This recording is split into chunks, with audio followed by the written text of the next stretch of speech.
Dostune yar şerru garfe babi ismine dengeme. Bismillahirrahmanirrahim. Abi kayda gir ha. Elhamdülillahi Rabbil alemin. Şevkız abi.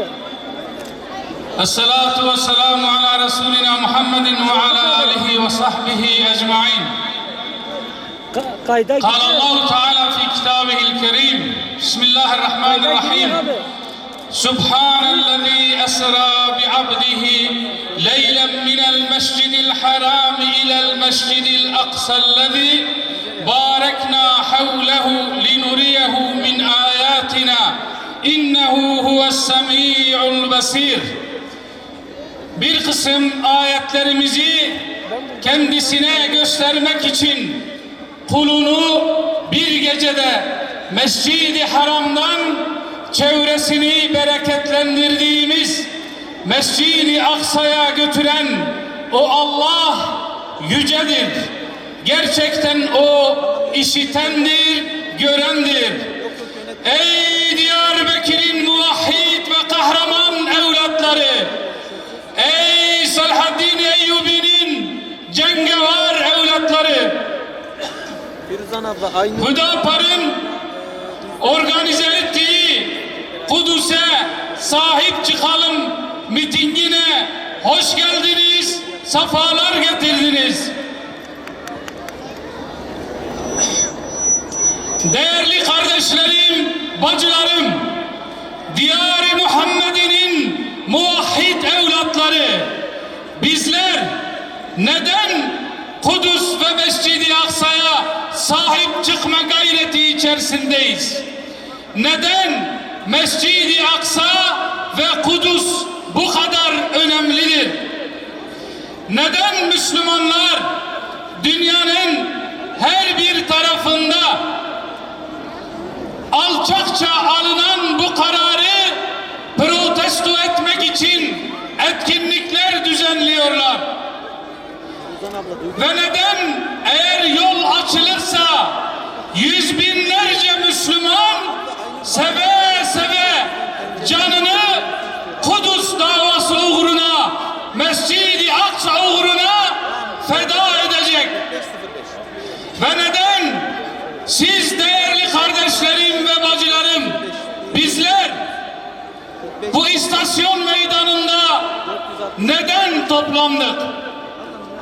İşte bunun cevabını Allah Celle Celaluhu veriyor. Peygamber Efendimiz Hazreti Muhammed Mustafa sallallahu aleyhi ve sellem veriyor. Hazır ol abi. Yaya girdin mi? Rabbimiz Celle Celaluhu ayet-i kerimede mealen şöyle buyuruyor. Allah'ın mescitlerinde onun isminin anılmasını engelleyen ve bunların yıkılmasına çalışandan daha zalim kim olabilir? Onların durumu mescitlere korkarak gitmekten başka bir şey değildir. Ve onlar için bu dünyada bir zillet, ahirette de elin bir azap vardır buyuruyor. İşte Allah'ın mescitlerini işgal eden bu aşağılık insanların bu dünyadaki zilleti bizim elimizle olsun diye Kudüs diyoruz. Takbir! Takbir! Takbir! Yine Rabbimiz Celle Celaluhu Enbiya suresi 71. ayet-i kerimede وَنَجَّيْنَاهُ وَلُوتًا إِلَى الْأَرْضِ الَّتِي بَارَكْنَا فِيهَا لِلْعَالَمِينَ. Biz İbrahim'i ve Lut'u alemler için mübarek kıldığımız yere, yani Kudüs'e ulaştırıp kurtardık. Allah Celle Celaluhu Kudüs'ü alemlere mübarek kıldığı için Kudüs diyoruz. Yine Efendimiz sallallahu aleyhi ve sellemi Rabbimiz Celle Celaluhu oradan miraca çıkarıp Miraç gibi bir mucizeyi bizlere hediye ettiği için Kudüs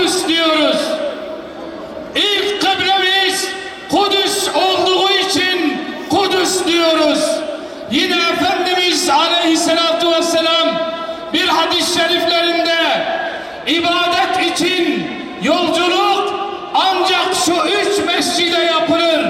Mescid-i Haram'a, Mescid-i Nebeviye'ye ve Mescid-i Aksa'ya dediği için Kudüs diyoruz. Kudüs izzettir. Kudüs şereftir.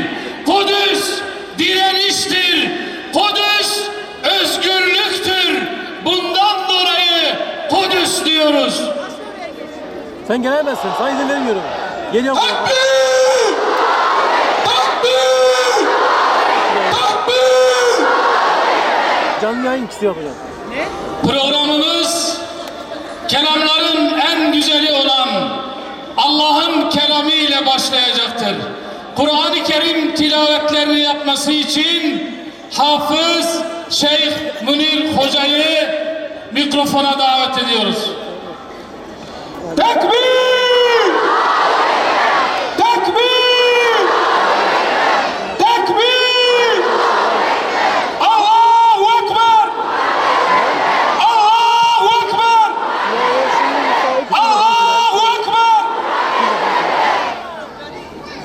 أعوذ بالله من الشيطان الرجيم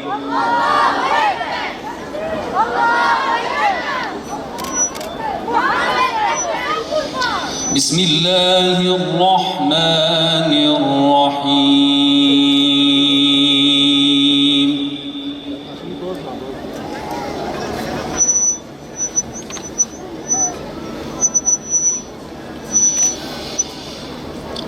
سبحان الذي أسرى بعبده ليلا من المسجد الحرام إلى المسجد الأقصى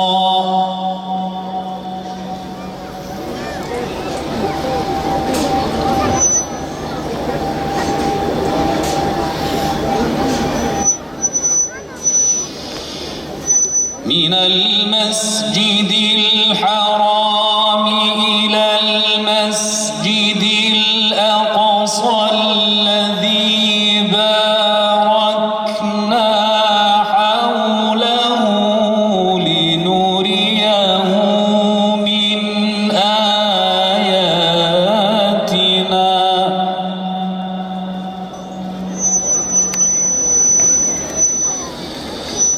لنريه من آياتنا إنه هو السميع البصير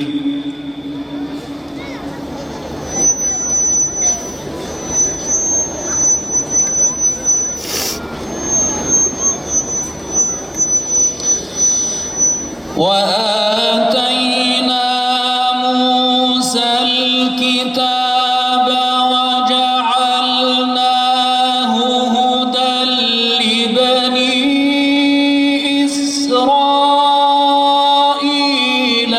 ألا تتخذوا من دوني وكيلا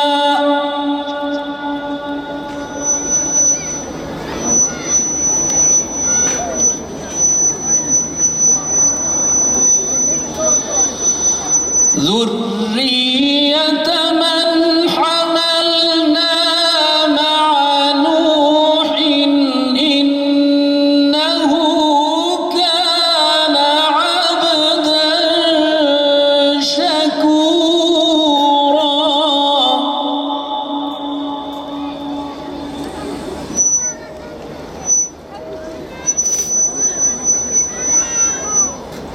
Geçtim.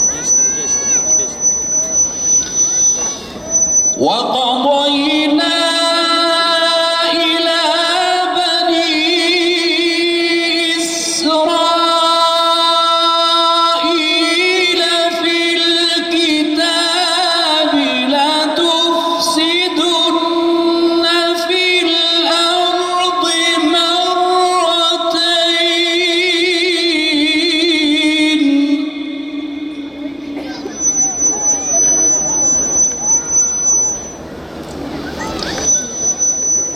لتفسدن في الأرض مرتين ولتعلن علوا كبيرا.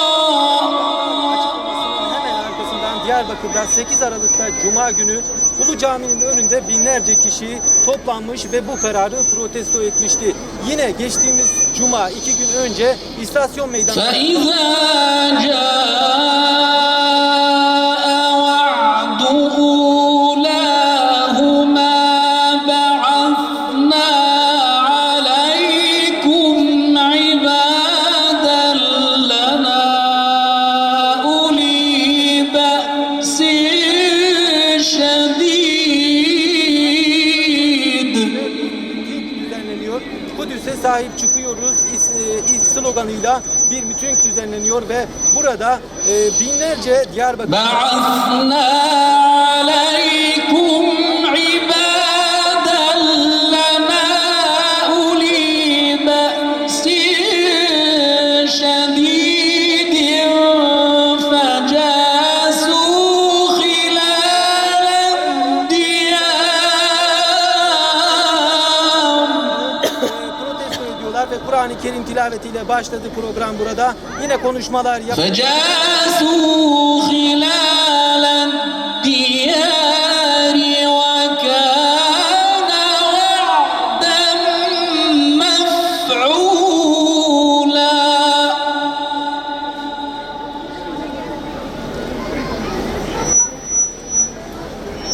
Efendim. Vallahi bayağı ثم رددنا لكم الكرة عليهم وأمددناكم بأموال وبنين. uzatıyor.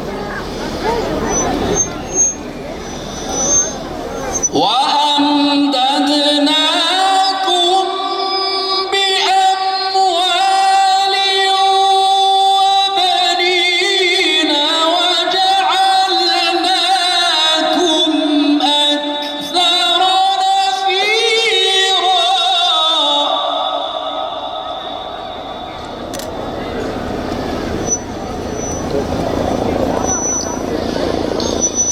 إن أحسنتم أحسنتم لأنفسكم وإن أسأتم فلها.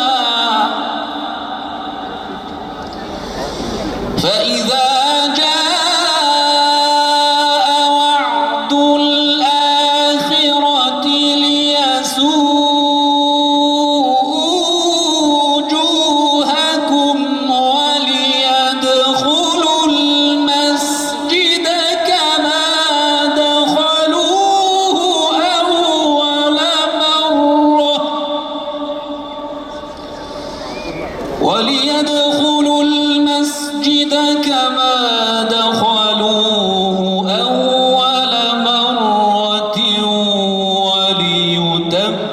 وليتبروا ما علوا تتبيرا. صدق الله العظيم. سبحان ربك رب العزة عما يصفون وسلام على المرسلين والحمد لله رب العالمين. الفاتحة. Kahrolsun İsrail! Kahrolsun İsrail!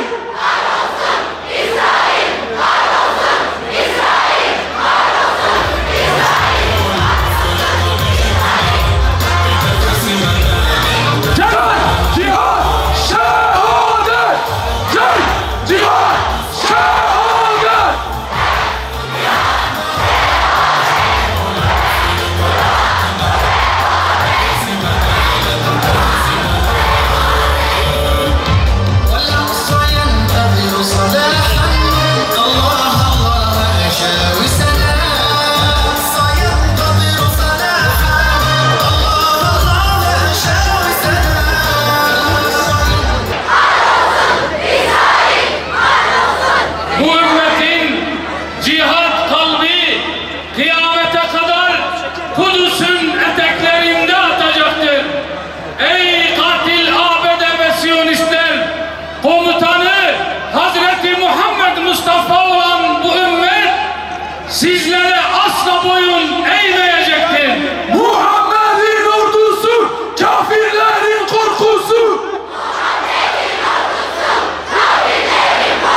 Bismillahirrahmanirrahim.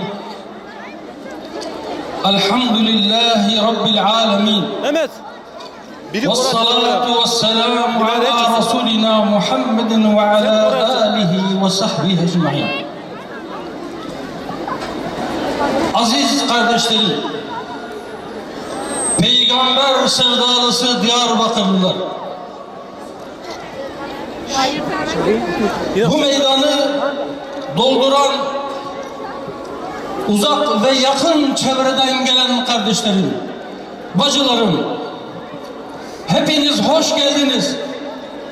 Allah hayrınızı kabul etsin.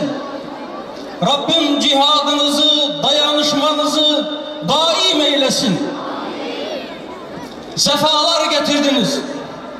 Bugün Diyarbakır'dan, Ahmet'ten, daha önce defalarca Resulullah Aleyhisselatu Vesselam Efendimiz'i anmak için kutlu doğum etkinlikleri düzenlenen bu meydandan Selahaddin Eyyubi'nin torunları Kudüs'e selam gönderiyor. O Kudüs ki Müslümanların iki kıblesinin ilki. O Kudüs ki yeryüzünde inşa edilen mescitlerin ikincisi. O Mescid-i Aksa ki Mekke ve Medine'den sonra İslam'ın üçüncü haremi. İşte o etrafı mübarek kılınan Mescid-i Aksa'ya ve Kuds-u Şerif'e İslam'ın 5. haremi Diyarbakır'dan selam gönderiyoruz. Kudüs bizimdir, bizim kalacak. Kudüs bizimdir, bizim kalacak. Kudüs bizimdir, bizim kalacak. Kudüs bizimdir, bizim kalacak. Evet bacılarım, kardeşlerim, Kudüs 1381 yıl önce Hazreti Ömer devrinde İslam orduları tarafından fethedildi. Ondan 3 yıl kadar sonra yine Hazreti Ömer devrinde fethedilen Diyarbakır'dan Kudüs'e selam olsun. O etrafı mübarek kılınan Mescid-i Aksa'nın nöbetini tutan kardeşlerimize selam olsun. Takbir! Takbir! Amerikan başkanının o uğursuz kararından sonra yaralanan kardeşlerimize 3000'in üzerinde yaralanan kardeşimiz var. Hepsine buradan selam olsun.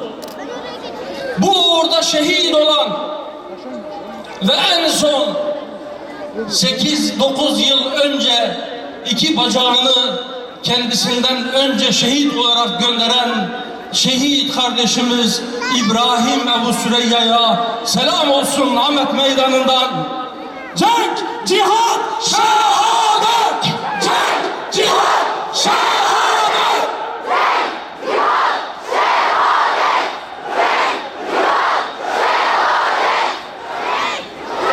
Evet kardeşlerim,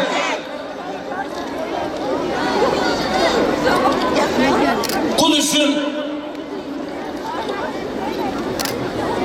Haçlı orduları tarafından esir edilmesinden ve 88 yıl bu esaret altında kalmasından sonra onu esaretten kurtaran Selahaddin Eyyubi'nin torunlarının huzurunda buradan bütün dünyaya sesleniyoruz. Buradan dost ve düşman herkese sesleniyoruz. Kudüs'ün ikinci Fatihi Selahaddin Eyyubi'nin torunları olarak. Aziz kardeşlerim, kıymetli bacılarım,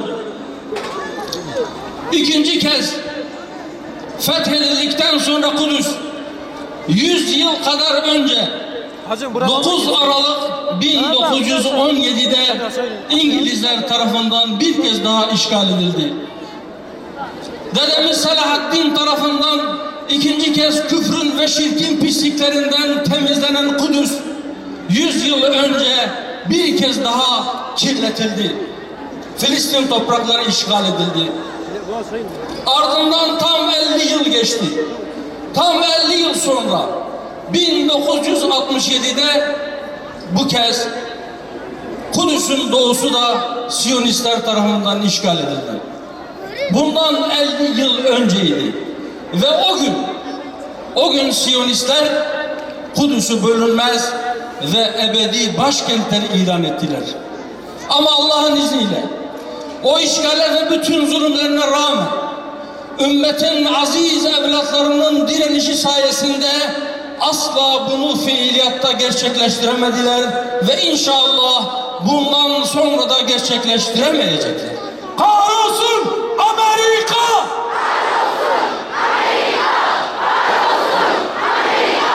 Kahrolsun İsrail!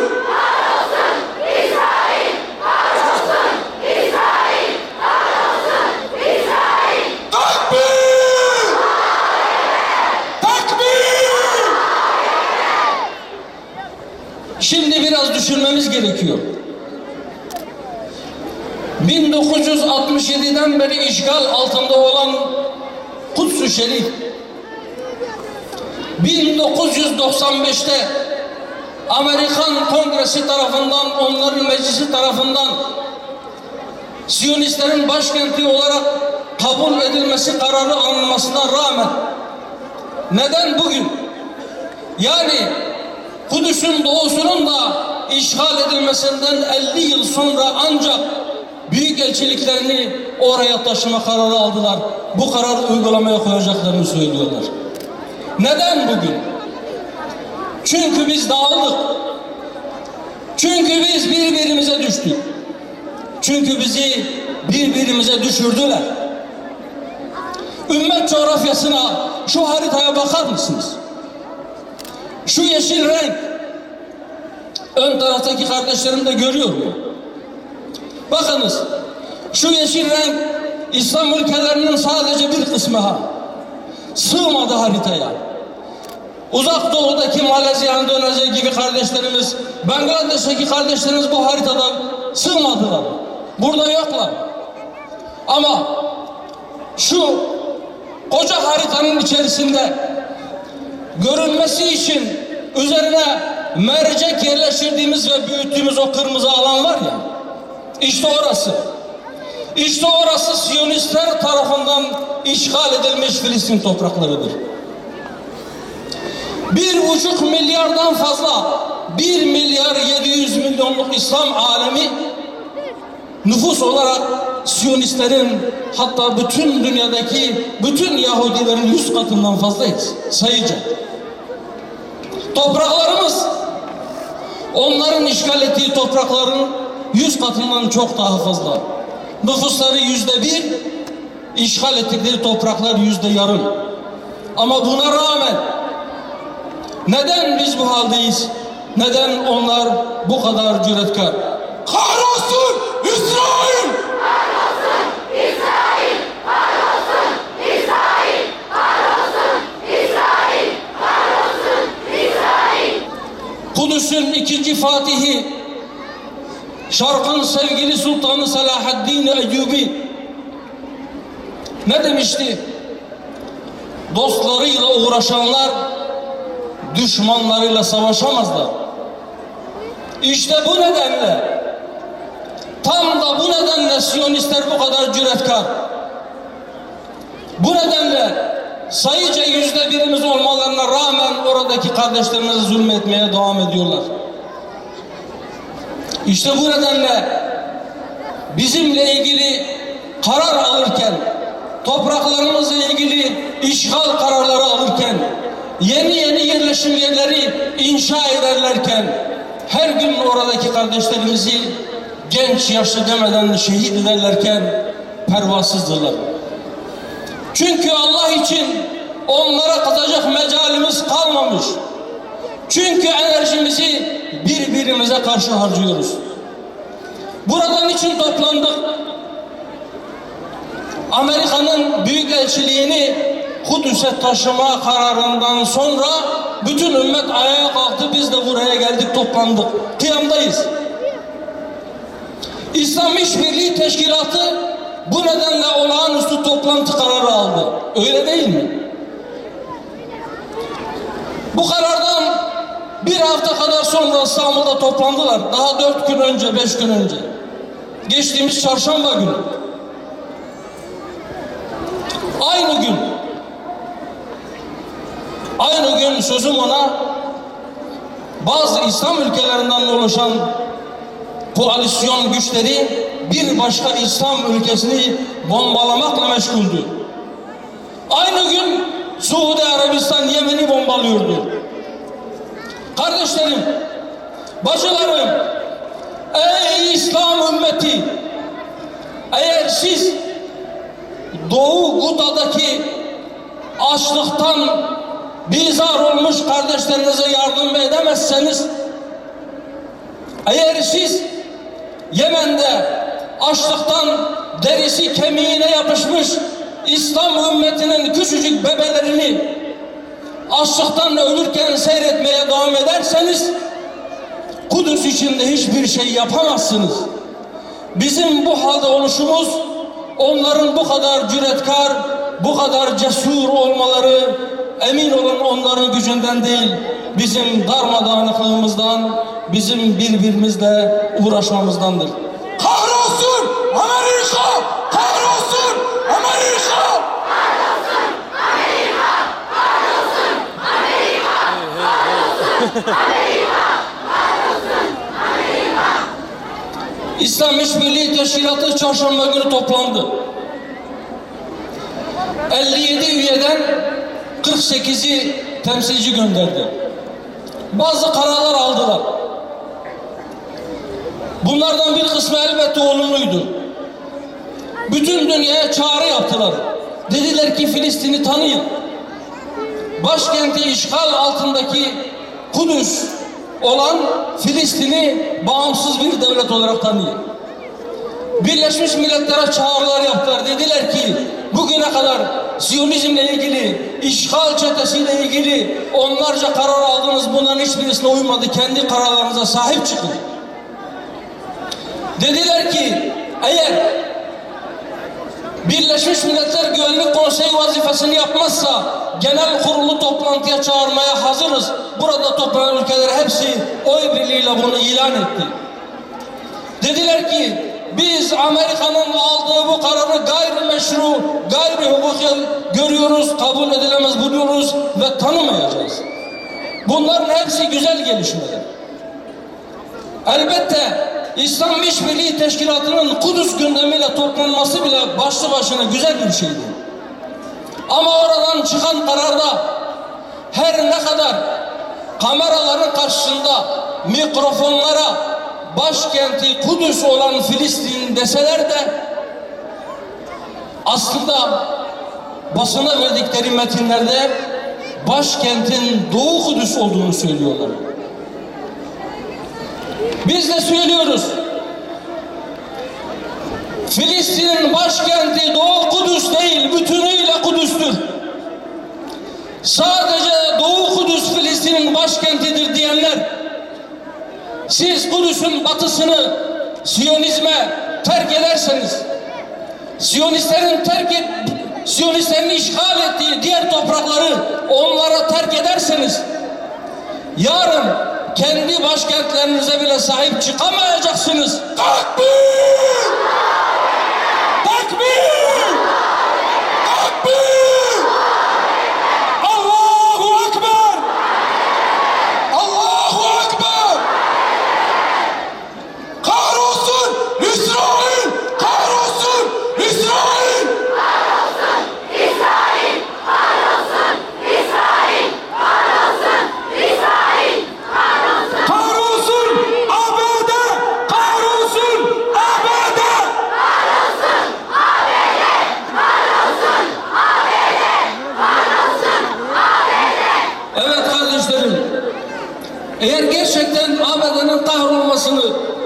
Eğer gerçekten Siyonistlerin oradan defolup gitmesini istiyorsak birlik olacağız. Birlik olalım ki Kudüs sevinsin. Tek yumruk olalım ki Siyonizm devrilsin inşallah. Takbir! Takbir! Takbir!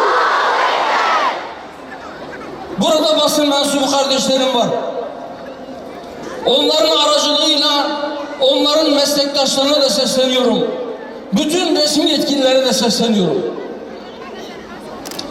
Siyonistler işgal ettikleri topraklarda vatanları işgal altında olan oradaki Filistinli kardeşlerimiz bu işgale itiraz ettiğinde onlara saldırı düzenleyen Siyonist kuvvetlere eğer siz yaptıkları işe müdahale diyorsanız, eğer siz orada işgale karşı direnenlere plastik mermi değil de kurşun atan mermiler, ucunda kurşun olan mermiler sıktıklarında, onları bu şekilde şehit ettiklerinde veya yaraladıklarında orantısız güç kullandı diyorsanız, biz de size söylüyoruz. Eğer siz ne dediğinizin farkında değilseniz yazıklar olsun. Eğer bilerek bu tabirleri kullanıyorsanız, yani o işgalci güçleri orada meşru bir güç olarak kabul ediyorsanız, sadece kullandıkları gücün biraz aşırıya kaçtığını düşünüyorsanız yazıklar olsun size. Dilleriniz kurusun. Memre! İsrail! Memre! Amerika! Memre! Amerika!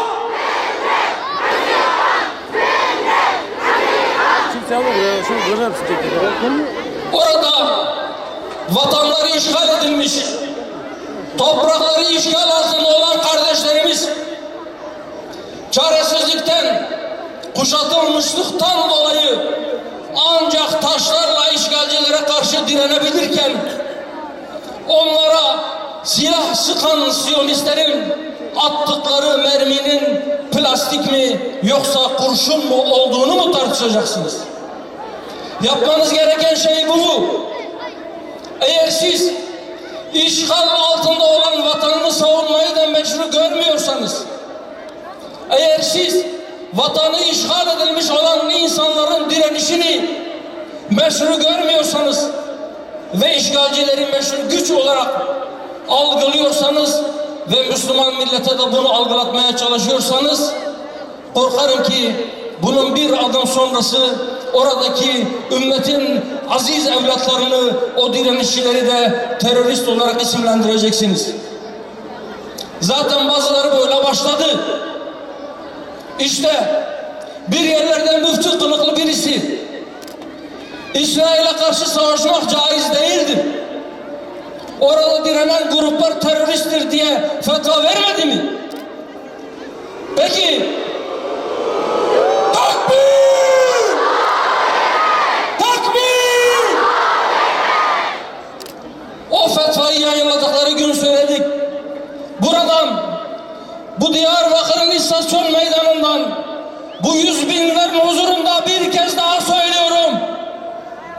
Siz ümmetin izzetli evlatlarını,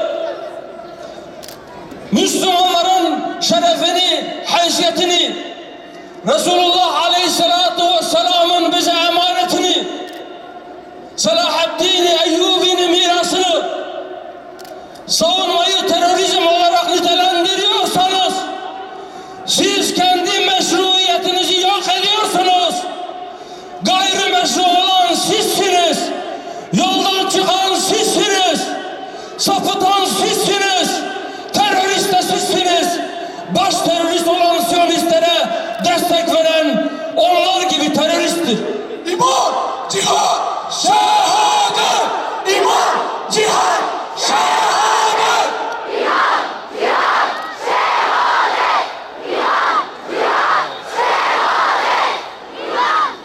Takbir!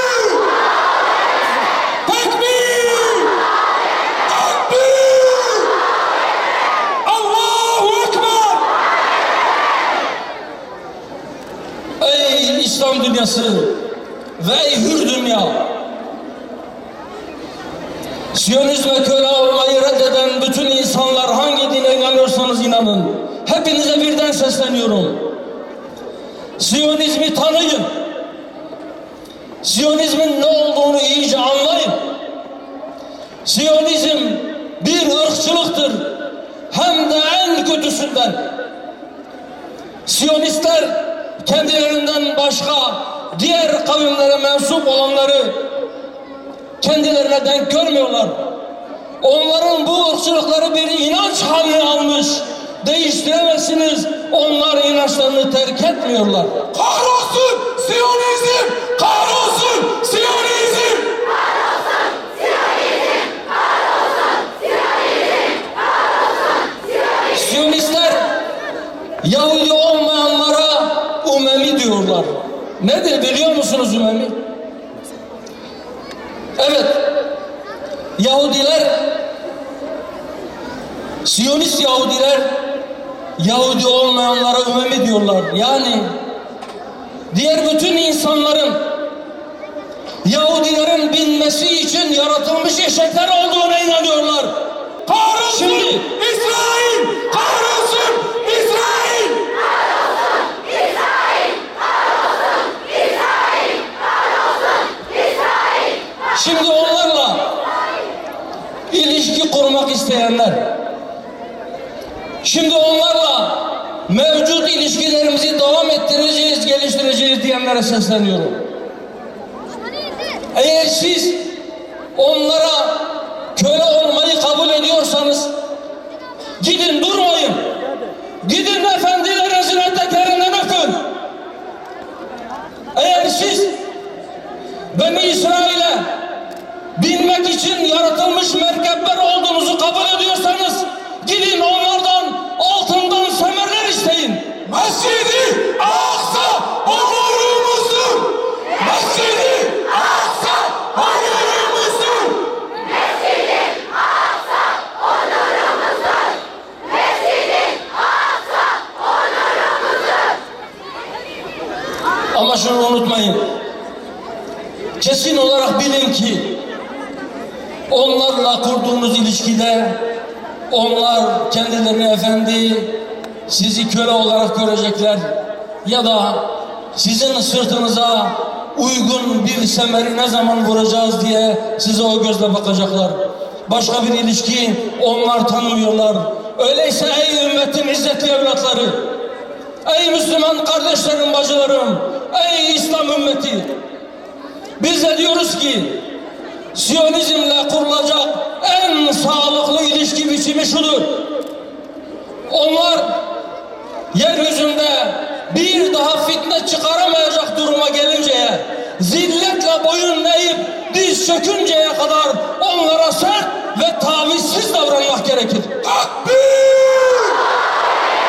Takbir!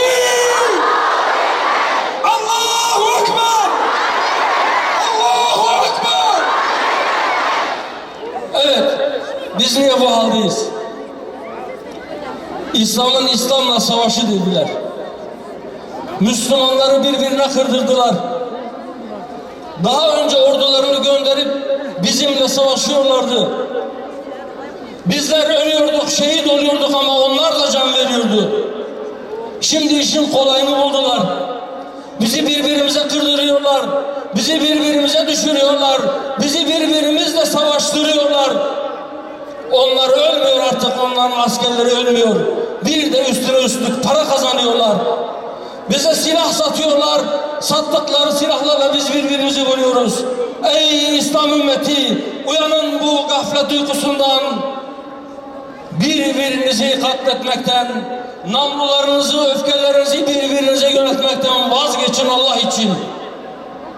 Sorunlarımız yok mu? Elbette var. Ama biz bu sorunlarımızı inşallah adalet temelinde çözmek zorundayız. Eğer biz birlik olursak, eğer biz sorunlarımızı çözersek, eğer biz İslam'ın ittihadını, Müslümanların vahdetini, bir araya gelmesini temin edebilirsek, o zaman biz çökecekler. Bunun başka bir çaresi de yoktur. Evet, çare vahdettir. Çare Allah'ın ipine yeniden topluca sımsıkı sarılmaktır ve ayrılığa düşmemektir. Çare birliktir. Çare kardeşliktir. Kardeşliğin gereği ise adalettir. Biz adaletten uzaklaştığımız için birbirimize düştük. Biz 1.700.000.000 kardeş sahibi olmanın en büyük zenginlik olduğunu unutarak dünya malına tamah ettik, kardeşlerimizin malına göz koyduk, göz diktik, hakkını yedik. Biz güçlünün yanında saf tutacağız diye dünya gücünü, silah gücünü elinde bulunduruyor, dünyanın jandarması benim diye böbürlenen insanların desteğini yanımıza almak ya da onlardan bir aferin almak için, onlara yaranabilmek için kardeşlerimizi düşman belledik, öfkemizi, silahlarımızı onlara doğrulttuk. Halbuki en büyük gücümüz bizim birliğimiz idi. Halbuki bir olmaktan daha büyük bir gücümüz yok idi. Ama biz güçlülere yaşlanacağız diye, güçlülere sırtımızı yaslayacağız diye birliğimizi bozduk, birbirimize düştük. Kardeşlerim, öyleyse bu yoldan çıkış için, bu içine düştüğümüz durumdan, bu çukurdan, bu ateş çukurunun kenarından kurtulmak için yeniden kardeş olacağız. Yeniden birbirimizin hakkını, hukukunu gözeteceğiz. Şimdi maddeler halinde neler yapılması gerektiği noktasında birkaç şey kardeşlerime söyleyeceğim, sonra sözlerimi noktalayacağım. İslam ülkelerini yöneten yöneticilere, onları idare edenlere öncelikle seslenmek istiyorum. Sizlerin de lütfen Allah için birinci önceliğiniz adalet olsun. Düşmanınıza bile adaletle davranmak zorundasınız. Öyleyse kardeşlerinize haydi adil olacaksınız. Ey İslam ülkelerini idare edenler! Siyonist terör şebekesini bir devlet olarak tanımaktan vazgeçin. Ve onlarla eğer varsa bütün ilişkilerinizi, ticari, diplomatik, askeri ne varsa hepsini kesin.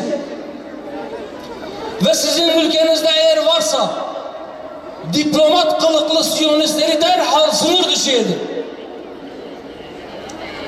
Ve eğer sizi o Siyonist terör şebekesi nezdinde temsil etmesi için gönderdiğiniz elçileriniz, konsoloslarınız, diplomatik misyon çalışanlarınız varsa onları da derhal geri çekin. Ve İslam ülkelerinin yöneticileri, şu yeşile boyanmış harita dünyanın neredeyse 1/4. Kendi hava sahanızı Siyonistlerin işgali altındaki bütün havaalanlarına inecek ya da oradan kalkan uçakları kapatın. Kendi ülkelerinizde kanunlarınıza değişiklik yapın. Terörizmi tanımayın.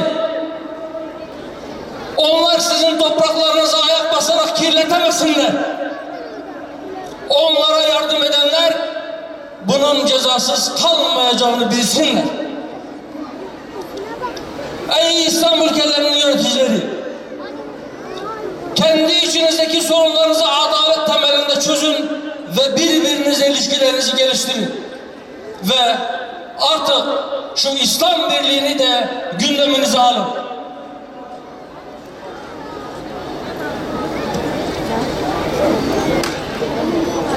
Peki biz ne yapacağız? Yöneticilerden bunları talep ediyoruz. Biz halkız, biz milletiz, biz ümmetiz. Ümmet adına, halk adına onlardan bunu talep ediyoruz. Takbir! Takbir!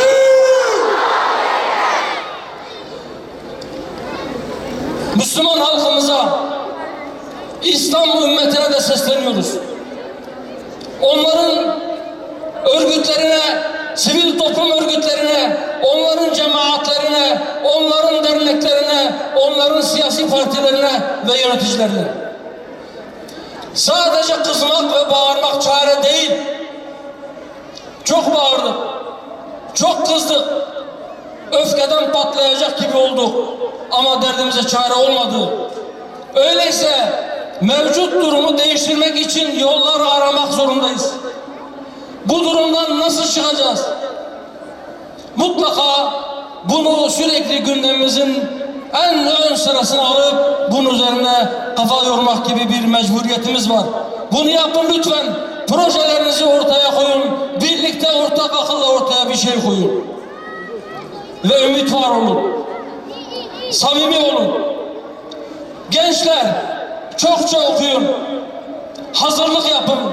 Önce fikren ve ruhen hazırlık yapın. Şu %1 bile olmayan Siyonistlerin orada geçici olduğunu, arızi olduğunu önce kendinize inandırın. Evet, Haçlılar 88 yıl Kudüs'ü işgal altında tutabildi.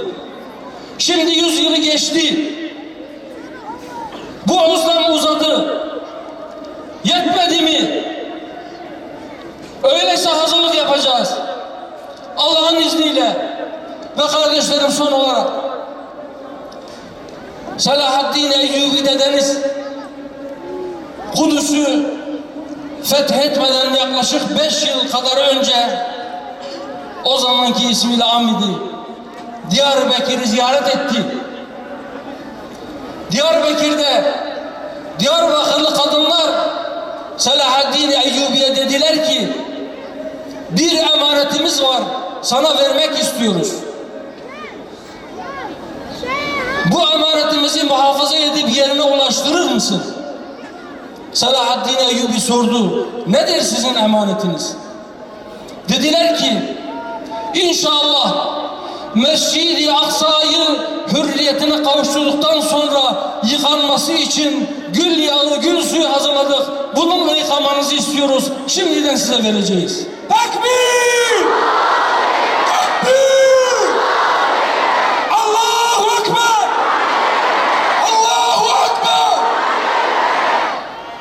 Zaten uzun süredir Kudüs'ü nasıl Haçlılardan geri alacağının hesabını yapan ve bunun hazırlıklarıyla meşgul olan Selahaddin Eyyubi o gül suyunu, gül yağlarını aldı. Ondan 5 yıl sonra Kudüs hürriyetine kavuştuktan sonra da Mescid-i Aksa'yı onunla yıkattı. Ey bacılarım, son söz size. Bahçelerinize gül ekin, güller yetiştirin. İnşallah Kudüs'ün özgürlüğü yeniden yaklaşmıştır. İnşallah o gül suyuyla Kudüs'ü yeniden yıkayacağız.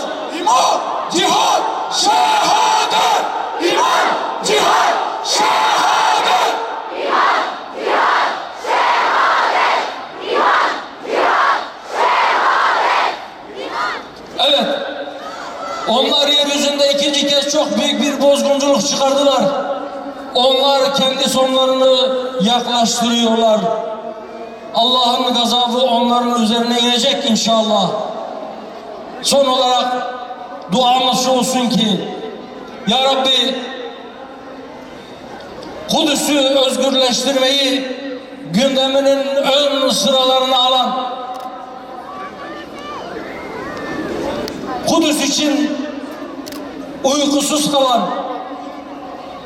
Kudüs için kafa yoran, Kudüs için güç biriktiren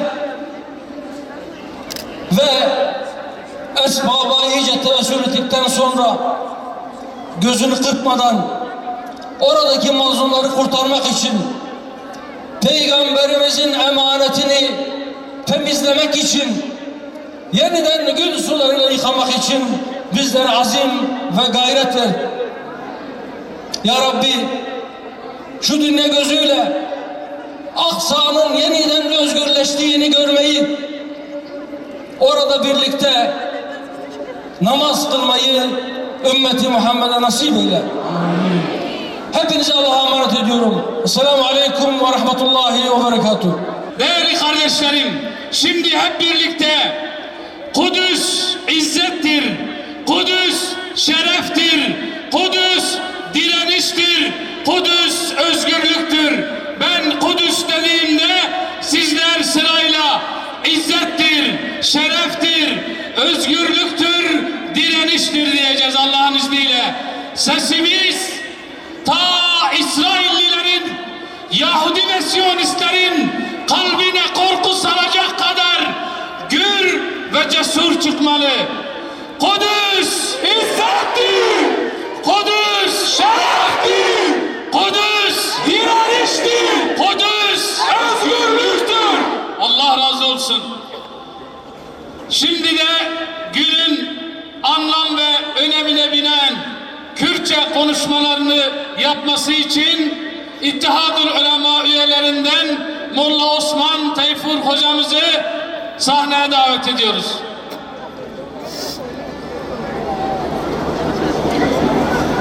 Esselamu Aleyküm ve Rahmetullahi ve Berekatuhu.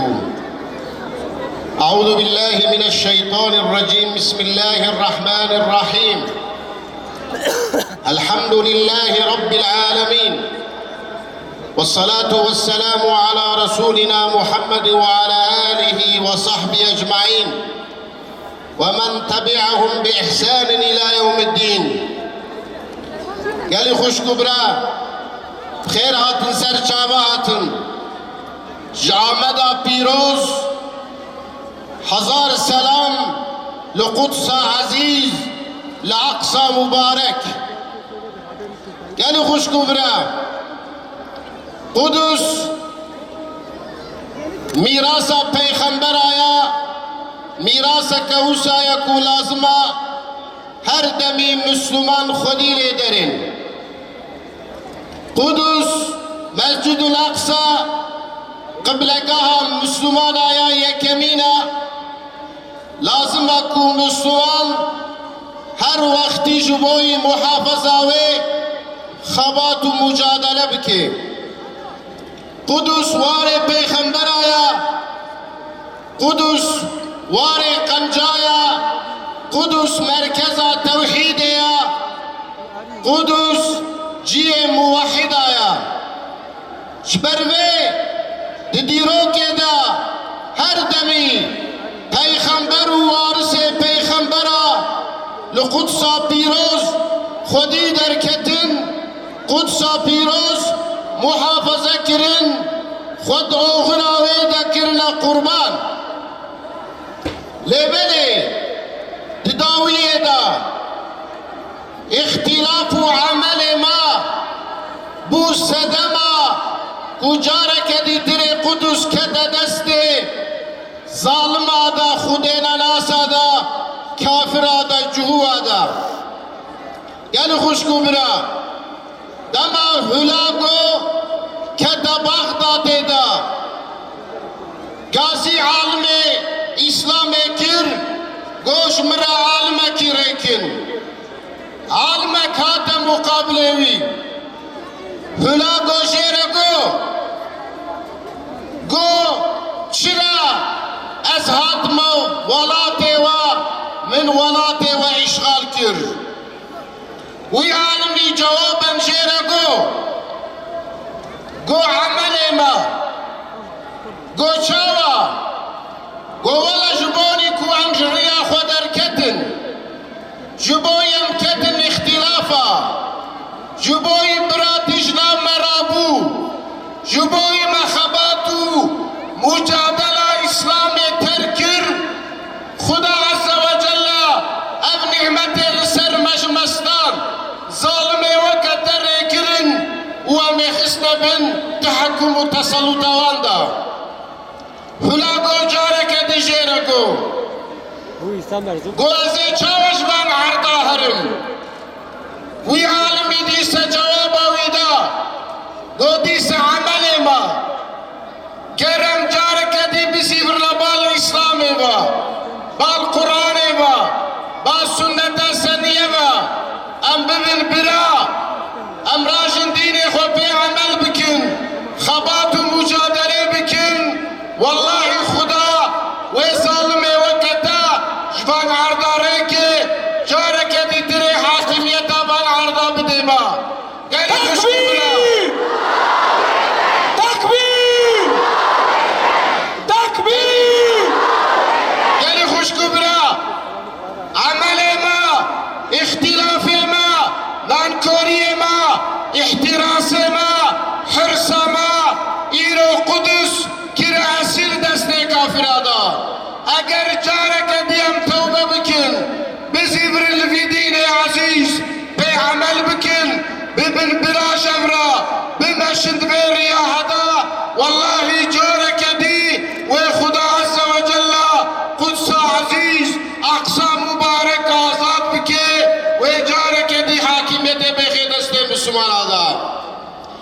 خوشکو برا دما قدس کده دست اهل خاچادا کده دست فلهادا صلاح الدین ایوبی رحمه الله مکتوبک جسردار عسکر فلهارا رکر دی مکتوب خدا گو سبب اختلاف ما سبب دربونا مجدین ما والهاتن وقدس اشغال کریا بس اشغالا و سر قدس عارضیه بردوام ناکه حدانی مسلمان دبان عردادا هبن و راحتی جوارت نبی روشکی جارك دي اميرا بن بيا لهبدو بيجبهن ورن في قدس عزيز جت حكومة وخلاص بكن حقيقة صلاح الدين اختلاف دانينا عليكي قاسم اسمالا كر براتي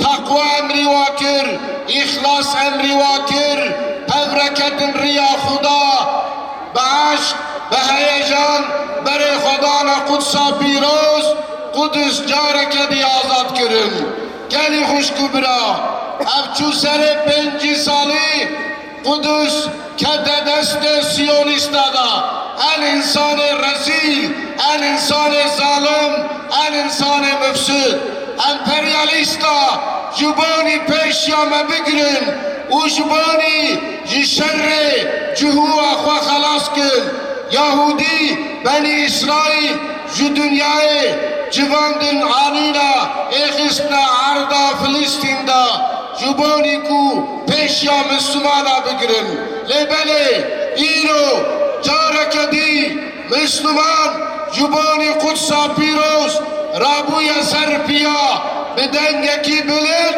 لهمبر امپریالیستا و غلامه و دنگ خو بلند که یک وجود جبانی قدسا پیروز آزاد بکه و بکه ویرده بمشه بإذن الله اف دورها و ببی وسیله شیاربونا و امت عزیز و جارک دی اف امت را بی پیا و عدالت سر عرض حاکم که قدسا پیروز شی آزاد کی وقت متنه گلی خوشکو برا هر یک شما زانب قدس وكا آمد الدل مد عزيزة آمد شيا قدس هوا إسطنبول شيا قدس هوا قدس اگر نازد به امت بسيرة اگر قدس دا سلامت نبي صلح واشتي یک بوستا دنیا دويت النبي سلامتي صلح واشتي عزت و شرف آزادی و خلاصی تب آزاد کرنا قدسا پیروزا دم از حاتم خورتا شعارات گوتن گازی دکرین دگو راب الپیا لقدس خودی درین یکی وایک و قهوه رو نشتی دنگ خو بلند کر گو اول ولات خو خودی درین لیبلی اب نزانه کو قدس ولات میا قدس ولات میا هر عرض اسلام ولات میا جبرکو اب عرض اسلام تو جارک دی آزاد ببی دین خدا حاکم ببی لازم هم مجادله بکن بیست اللہ میں مجادله بکن شعار و شعور قدسه بدن خوزارو کے خواہ بلازارو کے بتاو بشعور قدسه مزنبن زانبن کو قدس لازم ور محافظه کرن خدا عز وجل خیرا و تبا مزنبکی امانت خدا بن والسلام عليكم ورحمة الله وبركاته Tekbir! Tekbir! Kahrolsun Amerika! Kahrolsun Amerika! Kahrolsun Amerika! Kahrolsun Amerika! Kahrolsun Amerika! Katil ABD! Ortak olan defol! Katil ABD! Ortak olan defol! Katil بسم الله الرحمن الرحيم الحمد لله ناصر المستضعفين وهازم المستكبرين والصلاة والسلام على إمام المجاهدين سيدنا محمد وعلى آله وأصحابه أجمعين. يا أحفاد صلاح الدين الأيوبي، يا من كنتم شركاء في تحرير بيت المقدس من رجز الصليبيين الذين أتوا إلى بلادنا من أجل احتلالها وتدنيسها، أنتم عنوان لتحرير مرحلة من مراحل تحرير بيت المقدس.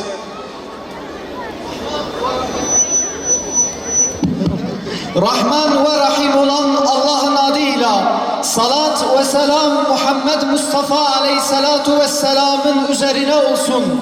Ey Salahaddin Eyyubi'nin torunları, sizler ki Aksa'dan, Kudüs'ten Haçlı ordularını nasıl ki çıkardınız, bugün de aynı şekilde meydanları doldurup Siyonistleri, Yahudileri Aksa'dan inşallah çıkaracaksınız.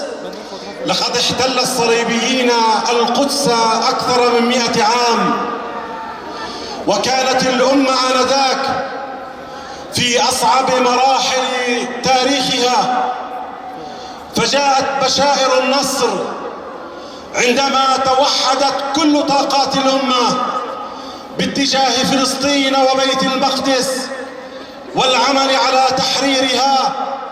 فكان صلاح الدين الأيوبي هو الذي بشر الأمة بفجر جديد وحرية جديدة من كل الطغاة المحتلين، فحررت بيت المقدس على يد هذا القائد العظيم.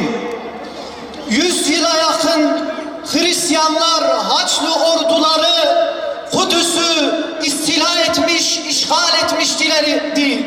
Ve ümmet o dönemde, o vakitte paramparça, güçsüz bir haldeydi. Fakat Salahaddinül Eyyubi'nin müjdesi ümmete geldi. Ve ümmete Salahaddinül Eyyubi müjde olup Kudüs'ün hürriyetine, Aksa'nın hürriyetine vesile oldu. Muhammed'in ordusu, kafirlerin korkusu. Muhammed'in ordusu, kafirlerin korkusu. Muhammed'in ordusu, kafirlerin korkusu. منذ 70 عام والاحتلال الصهيوني جاثم على أرض فلسطين، يقتل الأطفال والنساء والشيوخ، يرتكب المجازر كل صباح وكل مساء، يدنس المسجد الأقصى بقطعان مستوطنيه، يعمل على هدمه. هذا المسجد أولى القبلتين وثالث الحرمين الشريفين. 70 yıldan beridir Yahudi Siyonistler Mescid-i Aksa'yı işgal etmiş. Mescid-i Aksa'nın çocuklarını şehit ediyorlar. Mescid-i Aksa'nın yaşlılarını şehit ediyorlar. Ve Kudüs sizleri bekliyor ey Salahaddin el-Eyyubi'nin torunları. إن قرار ترامب رئيس الولايات المتحدة الأمريكية بالاعتراف بالقدس عاصمة للاحتلال الصهيوني هو بداية حرب على الإسلام والمسلمين، هو بداية حرب على المقدسات الإسلامية والمسيحية في فلسطين، هو بداية التهديد الحقيقي للمسجد الأقصى ولمكة المكرمة وللمسجد النبوي الشريف. هناك حملة غربية على مقدساتنا الإسلامية لتدميرها والقضاء على الإسلام الذي بعث هذا الإسلام الروح من جديد في كل الشعوب الحية والأبية. Amerikan Birleşik Devletleri'nin başkanı Trump'ın aldığı karar, Aksa'nın İsrail'in başkenti olma kararı tüm Müslümanlara bir savaş ilanıdır. Müslümanların mukaddesatlarına savaş ilanıdır. Hristiyanların mukaddesatlarına savaş ilanıdır. Bütün insanlığa bir savaş ilanıdır. Kudüs'te yükselen sesin bütün insanlığa, bütün Müslümanlara, bütün dünya Müslümanlarını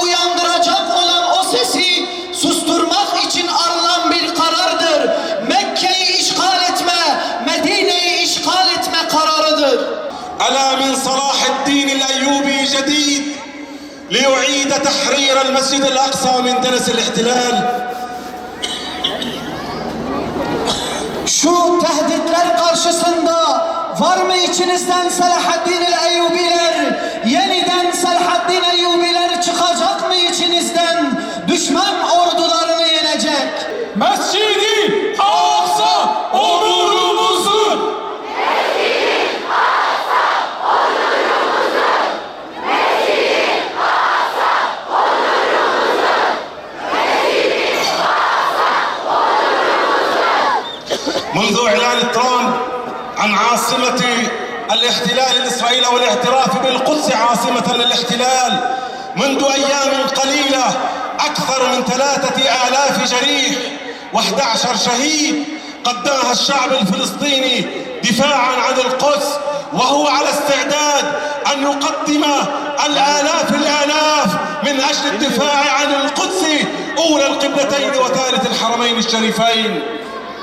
İsrail'in Aksa'yı başkent etmesinden bu yana 3000 tane Filistinli Müslüman yaralandı, 11'i ise şehit oldu. Ama şu an Kudüs'te, Aksa'da binler kendini Aksa'ya feda etmeye hazır bekliyorlar. كل التحية لكم من أبناء فلسطين وأبناء القدس وهم يسمعون اليوم أخباركم وصمودكم ووقوفكم ودعمكم للشعب الفلسطيني.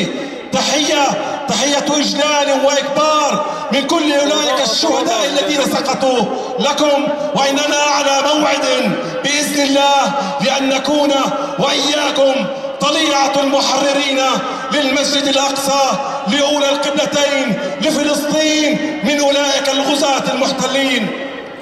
Tüm Filistin halkından sizlere selam olsun. Tüm Filistin şehitlerinden sizlere selam olsun. Şu an Aksa, şu an Gazze, şu an bütün Filistin sizleri izlemekte, sizlerle coşmakta, zulmün karşısında sizinle dikilmektedirler. Cenk, cihat, şehadet. Cenk, cihat, şehadet.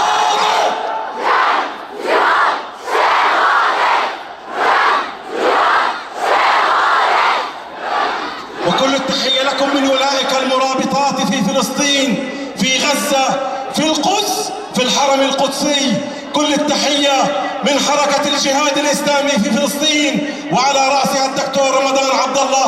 لكم أيها الشعب الأبي والسلام عليكم ورحمة الله وبركاته. İslami cihadın mücahide bacılarından Kürdistan'ın mücahide bacılarına selam olsun. Vesselamu aleyküm ve rahmetullahi berekatuhu.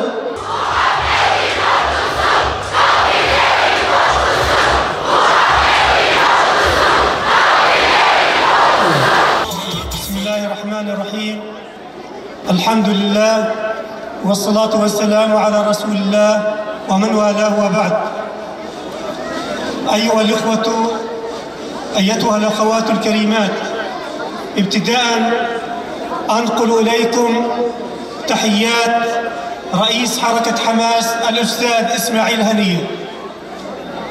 Rahman ve Rahim olan Allah'ın adıyla salat ve selam önderimiz Muhammed Mustafa Aleyhisselatu Vesselam'ın üzerine olsun. Ey bacılarım ve kardeşlerim, öncelikle sizlere Hamas'ın liderinden İsmail Haniye'den selamlar getiriyorum. Takbir! Takbir! Allahu Ekber! Allahu Ekber! نحن هنا اليوم لنقول إن القدس أرض إسلامية وليست أمريكية. Biz bugün buradan tüm dünyaya şunu haykırıyoruz. Kudüs İslam yurdudur, Amerika'nın yurdu değildir. Kahrolsun Amerika! Kahrolsun Amerika! Kahrolsun Amerika! Kahrolsun Amerika! Kahrolsun Amerika! القدس هي لأحفاد صلاح الدين وليست لترامب وأعوانه الصهاينة. Kudüs Selahaddin el-Eyyubi'nin torunları, yani sizlerindir. Trump'ın veya Siyonist خط أحمر ومن أجله تسيل كل الدماء. Kudüs bizim kırmızı çizgimizdir. نقول للأمريكان عليكم أن تختاروا بين أن تدافعوا عن هذا الأحمق ترامب أو أن تخسروا علاقاتكم ومصالحكم مع الأمة. Biz Amerika'ya şunu söylüyoruz. Ya İsrail'le alakanızı keser veya ümmetle bir olur, ümmetten özür dilersiniz. القدس هي جزء من الدين وجزء من العقيدة. Kudüs bizim dinimizin bir cüz'üdür ve akidemizin de bir cüz'üdür. القدس هي قبلة النبي الأولى. Kudüs Peygamber Aleyhisselatu Vesselam'ın ilk kıblesidir. القدس هي أرض الإسراء والمعراج. Kudüs İsra ve Mirac'ın olduğu yerdir. ولذلك اليوم نقول إن ترامب ارتكب جريمة كبيرة لن يغفرها له المسلمون. Bundan dolayı bizler diyoruz ki Trump büyük bir cürüm işledi. Müslümanlar onu hiç affetmeyecektir. Katil ABD Orta Doğu'dan defol. Katil ABD Orta Doğu'dan defol. Katil ABD Orta Doğu'dan defol. Katil ABD Orta Doğu'dan defol. حينما نسمع هذه الهتافات في ديار بكر ندرك أن أحفاد صلاح الدين سيمضون على طريق صلاح الدين لسعادة المدينة من جديد. Bizler Diyarbakır'dan şu sloganları işitince şuna inanıyoruz ve bunu anlıyoruz. Selahaddin el-Eyyubi'nin torunları daha vardırlar, var olacaklar. Tekbir! Tekbir! حينما فتح صلاح الدين مدينة القدس وتم توزيع الأسرى من الصليبيين، أحد المسلمين كان نصيبه صليبي واحد، فلما ذهب بهذا الصليبي إلى السوق باعه فقالوا له كم تريد ثمنه؟ فقال أريد حذاء مقابل هذا الصليبي. O zaman ki Selahaddin el-Eyyubi Kudüs'ü fethetti, Kudüs'ün fethini tamamladı ve Müslümanlar arasında Kudüs'teki köleler paylaşılınca onlardan birini bir Müslüman alıp pazara götürdü ve pazarda fiyatını sorunca o da şöyle dedi: bir haçlı fiyatınadır bu. فسألوه لماذا تريد فقط حذاء مقابل هذا الصليبي؟ فقال أردت أن يعرف أحفادنا من بعدنا أن قيمة الصليبي هي أقل من حذاء. Bunun yapmasının sebebi bütün nesillere şunu göstermek içindi. Yani Siyonistlerin veya Haçlıların Müslümanların yanında hiçbir kıymeti yoktur.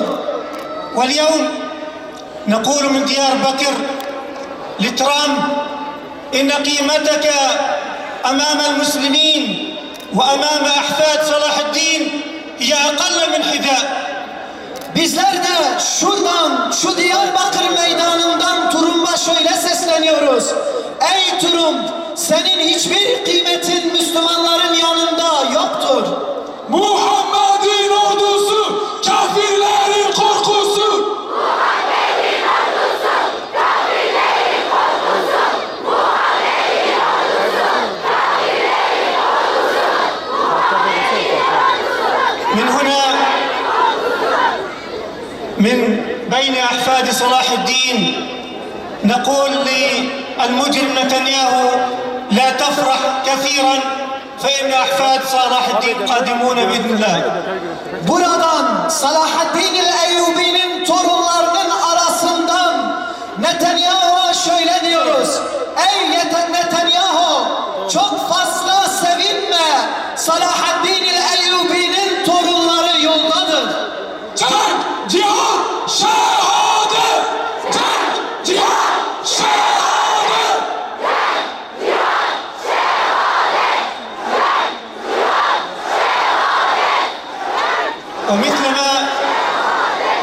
ومثلما حرر صلاح الدين مدينة القدس بعد 90 عاما من الاحتلال، فنحن نطمئنكم أننا نعمل ليل نهار من أجل تحرير هذه المدينة بإذن الله تعالى.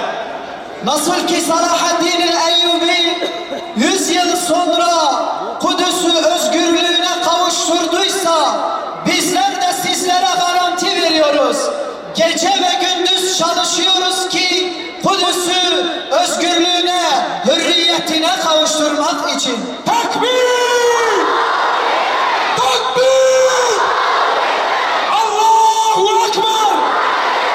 Allahu Ekber! نحن لا نعمل من أجل إنهاء قرار ترامب، بل نعمل بإذن الله من أجل تحرير مدينة القدس. Bizler Trump'ın kararını yok etmek için çalışmıyoruz. Bilakis Kudüs'ü İslamlaştırıp İslam'ın başkenti kılmak için çalışıyoruz. لن نكون وحدنا بل سيكون أحفاد صلاح الدين معنا في التحرير بإذن الله.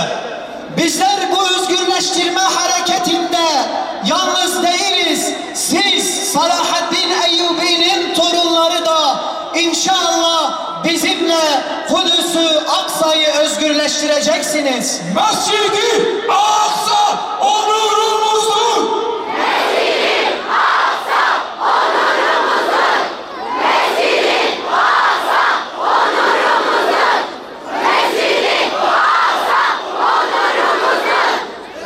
ندعوكم إلى الاستمرار في هذه النشاطات لتكون رسالة لترامب ولكل المجرمين أن الأمة حية وأن أحفاد صلاح الدين قادمون بإذن الله. Sizleri bu şekilde bu tarz çalışmalarımıza meydanlarda kalmanızı istiyoruz. Meydanlarda Kudüs'ü, Aksa'yı savunmanızı istiyoruz. Buna devam etmenizi istiyoruz ki Trump'a, Amerika'ya şunu söyleyelim. Salahaddin el-Eyyubi'nin torunları daha yaşıyor. Ümmet daha yaşıyor. Kahrolsun Amerika! Kahrolsun Amerika! Kahrolsun Amerika! Kahrolsun Amerika! Kahrolsun Amerika! Kahrolsun Amerika! ختاما حياكم الله يا أهلنا في ديار بكر ونفخر بوقفاتكم والسلام عليكم ورحمة الله. Sonuç olarak ey Diyarbakır halkı sizinle iftihar duyuyoruz. Vesselamu aleyküm ve rahmetullahi ve berekatuhu.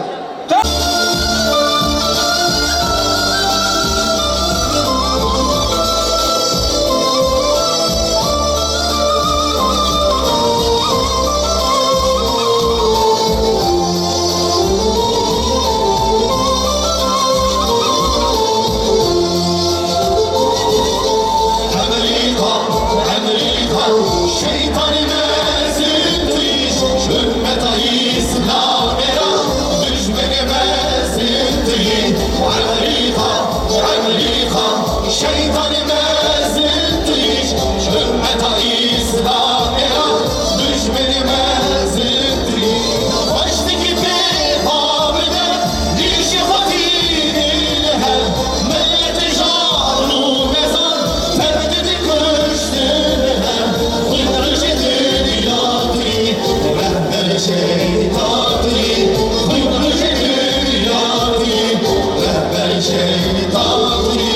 millet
musazaflar İslam yolunda.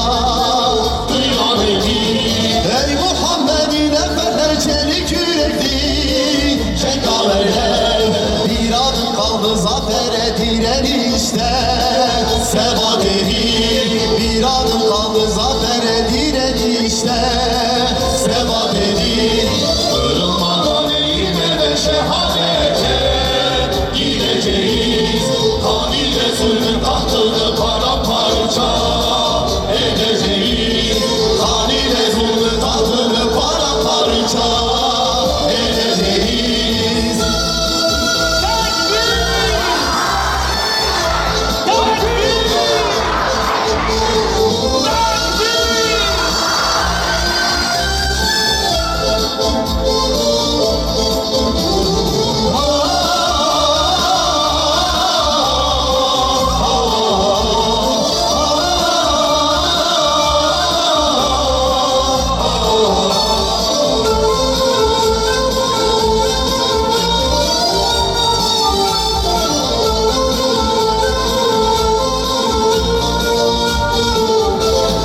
Yürüyeceğiz el ele ölümlerden, zaferlere, hasretine döneceğiz nehirlerden, denizlere, Muhammed'i Ömerlere, alimlere, şehitlere, kavuşacağız Mekke'de Medine'den, Bedirlere, kavuşacağız Mekke'de Medine'den, Bedirlere.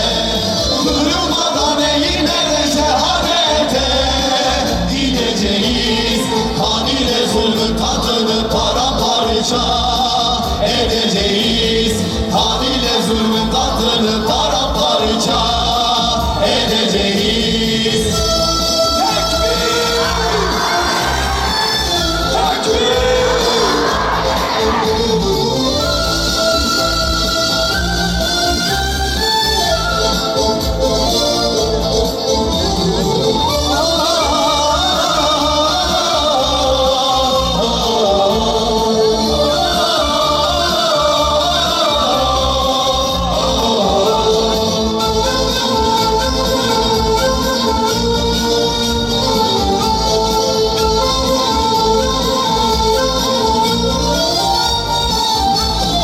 Emperyalizmin zulmünü ve işbirlikçi kölesini kovacağız, tüm cihanla kıracağız ellerini. Ümmetin yetimlerini seyasini, hedefini şehadetle kuracağız aziz İslam düzenini. Şehadetle kuracağız aziz İslam düzenini. Kırılmadan eğilme ve şehadete gideceğiz. Kanil zulmün tahtını paramparça edeceğiz. Kanil zulmün tahtını paramparça edeceğiz. Tekbir! Tekbir!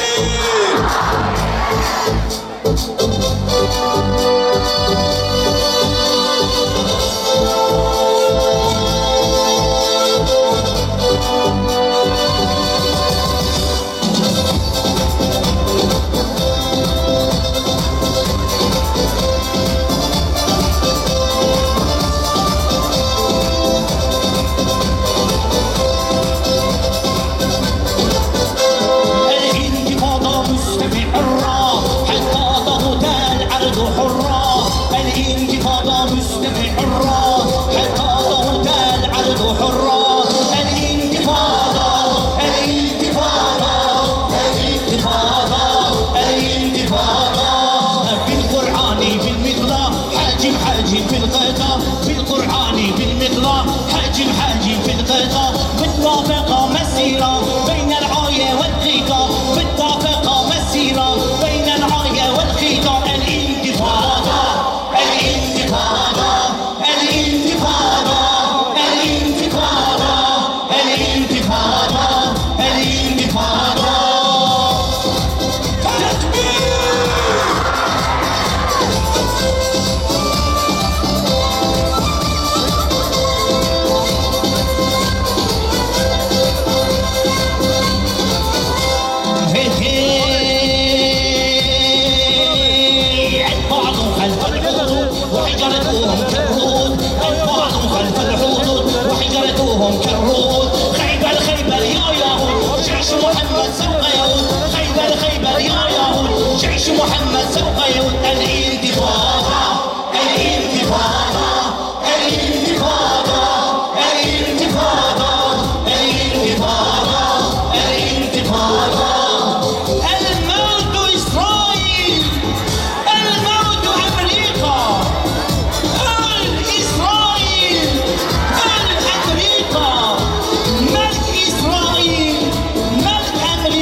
الشو عز الدين دس ماحية وناس لحد المختلين من جوح الضرة والعي الشو عز الدين دس ماحية وناس لحد المختلين من عند القدس الغابط قدس مختل الخاصل اخرج من دارك ذاك السليون بني من عند القدس الغابط قدس مختل الخاصل اخرج من دارك ذاك السليون بني من رحب الدم بالناسي الموت الموت الموت إسرائيل واستغرب جسد الناس الموت الموت الموت إسرائيل بالروح بالدم بالناس الموت الموت الموت إسرائيل واستغرب جسد الناس الموت الموت الموت إسرائيل الموت أمريكا الموت إسرائيل الموت أمريكا الموت إسرائيل الموت أمريكا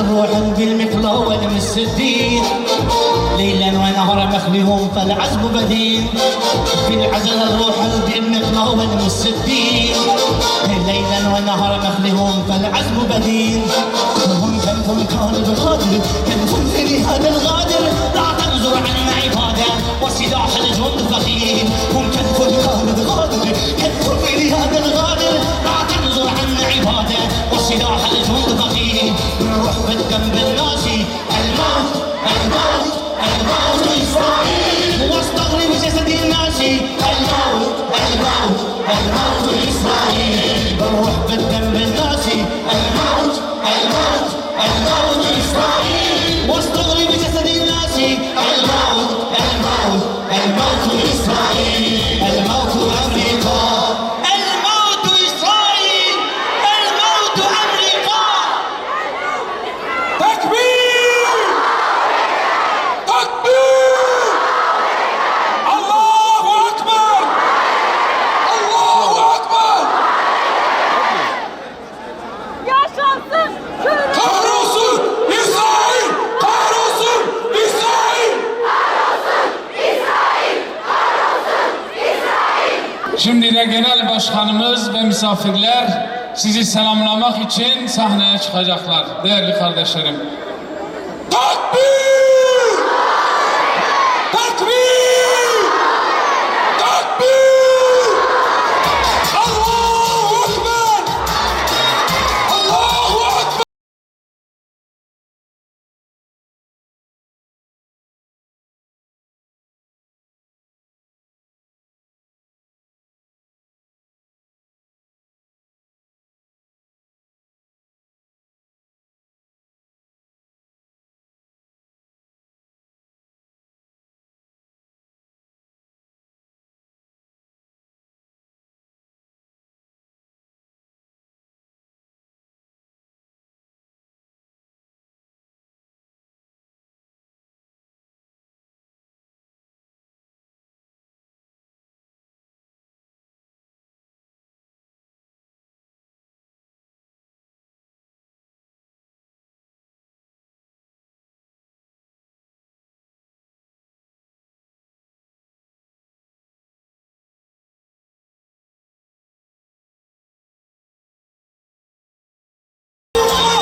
Kudüs bizimdir bizim kalacak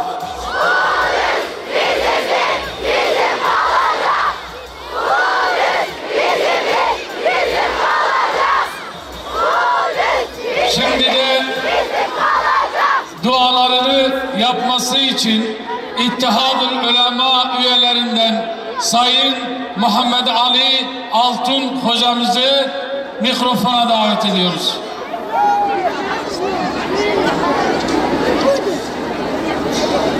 أعوذ بالله من الشيطان الرجيم بسم الله الرحمن الرحيم الحمد لله رب العالمين والصلاة والسلام تسليما على سيدنا محمد الأمين وعلى آله وصحبه أجمعين. Ya Rab, şu anda, şu mekanda senin rızan için toplandık. Senin rahmetini, nüsretini ve inayetini umarak ellerimizi açıp sana yöneldik. İlahi, Ya Rab, bizler senin davetine icabet ederek huzuruna geldik. Ya Rab, İzzetin, celalin ve cemalinin hakkı için sevdiklerinin hürmetine, seni seven dostların hürmetine bizi yolundan ayırma. Ey en güzel dost ve en güzel yardımcı olan Allah'ım, sen varken biz kime gidelim? Sen var iken kime el açıp dilenelim? Ey müminlerin Mevlası olan Allah'ım, herkes terk etse de, herkes hakir görse de, herkes kapından kopsa da sen bizi kovma Ya Rab. Ya Rabbi, sen bizi kovarsan biz kime gidelim?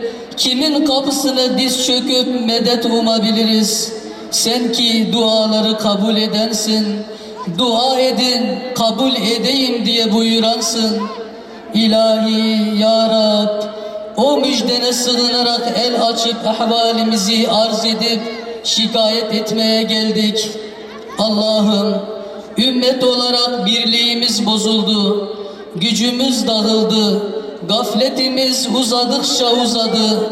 Her tarafımız kan, revan, her tarafımız işgal, her tarafımız sürgün, talan ve yıkım, her tarafımız düşman ordusu. Tüm namlular bize yönelmiş, dünya bize zindan ve sürgün. İslam coğrafyası mezara dönüştü. Sana inanan kulların tutsak, sana inanan kulların mahkum. İslam beldeleri bir bir işgal ediliyor. Mekke, Medine ve Kudüs'ümüz hainlerin elinde tutsak, Nil, Fırat ve Dicle nehirleri kana bulandı. Ne ayağa kalkacak takatımız, ne direnecek gücümüz kaldı. Büyük bir musibete uğradık. Senden başka ne dost ne de yardımcı kaldı. Allah'ım, suçumuzu biliyor ve itiraf ediyoruz. Bizler hakkıyla sana kulluk edemedik. Sana layık bir kul olamadık. Seni hakkıyla tanıyamadık. Dünya hayatı bize çekici geldi. Dünyalıklara çakılıp kaldık. Suskunluğumuz, dağınıklığımız ve tefrikalarımız düşmanlarımıza güç oldu. Allah'ım, bu halimizden tövbe ediyoruz. Heva ve hevesimizin şerrinden, tembelliğimizden, vurdum duymazlığımızdan sana sığınıyoruz. Bizleri affet, bizlere merhamet et. Kahredici zillet elbisesiyle bizleri cezalandırma. İzzet ve rahmetinle bizi kuşat. Bizi düşmanlarımızın insafına terk etme. Ey Beytül Haram'ın ve Mekke'nin Rabbi, ey Beytül Makdis'in ve Kudüs'ün Rabbi, ey Mescid-i Aksa'da dizilen şehitlerin Rabbi olan Allah'ım, Siyonist zalimlerin, çağdaş Kabillerin, Nemrutların ve Firavunların saldırı ve zulümlerine uğradık. Kitabından bir ayet kıldığın, etrafını mübarek eyledin. Harem-i şerif olan Mescid-i Aksa ve Kudüs işgal altındadır. Allah'ım, bizler Kudüs Fatihi Ceddimiz Selahaddin Eyyubi'nin torunları olarak genç, yaşlı, erkek, kadın bir bütün olarak huzuruna geldik. Sana inanmış, sana dayanmış ve sana tövbe ederek geldik. Senin yolunda kardeşler olarak geldik. El ele, gönül gönüle vererek geldik. Ya Rab, gaflet perdelerini yırtarak geldik. İslam ümmeti arasına örülen tefrika setlerini bir bir yıkıp kenetlenerek geldik. Emperyalist şeytanların oyunlarını bozarak geldik. Yeryüzü firavunlarının ordularına karşı muvahhidler ve hanifler olarak geldik. Allah'ım, senin dostlarını dost, düşmanlarını düşman bilerek geldik. Sen her şeye gücü yeten, kadiri mutlak olansın. Düşmanlarımıza karşı olan direnişimizde bizi yalnız ve kuvvetsiz bırakma. Ellerimizi boş çevirme Allah'ım. İlahi, sana açılan eller hürmetine, sana bağlanan umutlar hürmetine, sana yönelen pak gönüller hürmetine müminlere nüsretini gönder, kudretinin nişanelerini gönder, mümin kullarına yardım et, direnişlerini zafer ile sonuçlandır. Allah'ım, sana sunulan kurbanlar, parçalanan bedenler hürmetine, akıtılan mazlumların kanı hürmetine, Ya Rabbena, senin için akıtılan kanlar, katledilen canlar, çiğnenen namuslar hürmetine, İlahi, kurşunlanan bebekler, göksünden vurulan kadınlar hürmetine, Ya Rabbel Alemin, yakılan, yıkılan mescitler hürmetine, mescitlerde saf saf dizilen şehitler hürmetine, Müslümanların direnişlerini zafer ile neticelendir. Üzerimize sabır yağdır, yardımının zırhını giydir, ayaklarımızı sabit kıl. Allah'ım, Ya Rabbi, ey kimsesizlerin sahibi, ey mazlumların hamisi, ey kendisine sığınanları koruyan Allah'ım, kullarına hayat hakkı tanımayan, yeryüzünde bozgunculuk yapan, zulümde haddini aşan ABD çete devletlerini, Siyonist İsrail çete devletini ve İslam ümmetinin bağrına zehirli hançer gibi saplanan hain ve satılmış Belamları ve Karunları sana havale ediyoruz. Onlardan intikamımızı al ya Rabbi. İntikam almayı bizlere nasip et. Ya Rabbi, dini şiarları yeryüzünden silen, mabetlerimizi işgal edip kana bulayan, kanlarımızı döken, namuslarımızı çiğneyen ve hiçbir hürmet tanımayan zalimlerin düzen ve saltanatlarını yıkmak için bize güç ve kuvvet ver.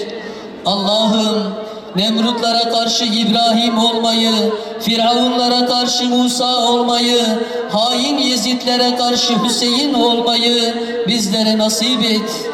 Allah'ım, Beytül Makdis'te akıtılan gencecik şehitlerimizin mübarek kanlarını İslam ümmetinin uyanışına, vahdetine vesile kıl.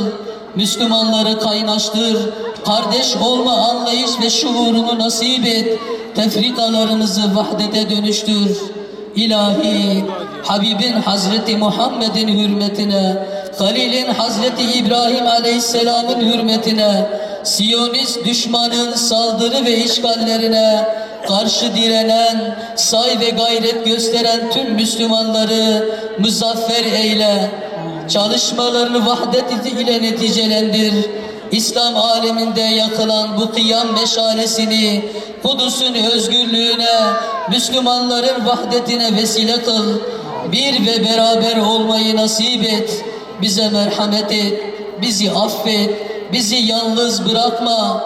İslam düşmanlarının oyun ve tuzaklarını bozacak feraset nasip et.